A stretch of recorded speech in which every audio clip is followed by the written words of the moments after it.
కరీంనగర్ జిల్లా ఉమ్మడి జిల్లా పెద్దపల్లి జిల్లా ఇందుర్తిలో అగ్ని ప్రమాదం, వరిధాన్యం దగ్ధం, రైతులకు భారీ నష్టం. ఊర్లో యువకులు రైతులందరూ ఒక్కసారిగా మంటలు గడ్డినంటుకొని వరి ధాన్యాలకు అంటుకోగా వాటర్ ట్యాంకర్లతోటి రైతులు ఎంతో కష్టపడి ఆ మంటలను ఆర్పిన దృశ్యాలు చూస్తున్నారు. ఇది మీరు చూస్తున్నది పెద్దపల్లి జిల్లా ఇందుర్తిలో అగ్ని ప్రమాదం, వరిధాన్యం దగ్ధం, రైతులకు భారీ నష్టం. ఇది వేసంగిలో రైతులు ఎట్టి పరిస్థితుల్లో పొలాల్లో వరి ధాన్యాలు కోయకూడదు. వరి ధాన్యాన్ని కళ్ళాల్లో పోసుకొని తొందరగా కాంటాలు వేసుకుంటేనే మంచిది.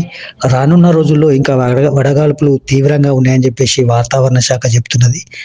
ఇది మీరు చూస్తున్నది ఇందుర్తిలో భారీ అగ్ని ప్రమాదం. కరీంనగర్ జిల్లా ఉమ్మడి జిల్లా పెద్దపల్లి జిల్లా ఇందుర్తిలో అగ్ని ప్రమాదం, వరిధాన్యం దగ్ధం, రైతులకు భారీ నష్టం. ఊర్లో యువకులు రైతులందరూ ఒక్కసారిగా మంటలు గడ్డినంటుకొని వరి ధాన్యాలకు అంటుకోగా వాటర్ ట్యాంకర్లతోటి రైతులు ఎంతో కష్టపడి ఆ మంటలను ఆర్పిన దృశ్యాలు చూస్తున్నారు. ఇది మీరు చూస్తున్నది పెద్దపల్లి జిల్లా ఇందుర్తిలో అగ్ని ప్రమాదం, వరిధాన్యం దగ్ధం, రైతులకు భారీ నష్టం.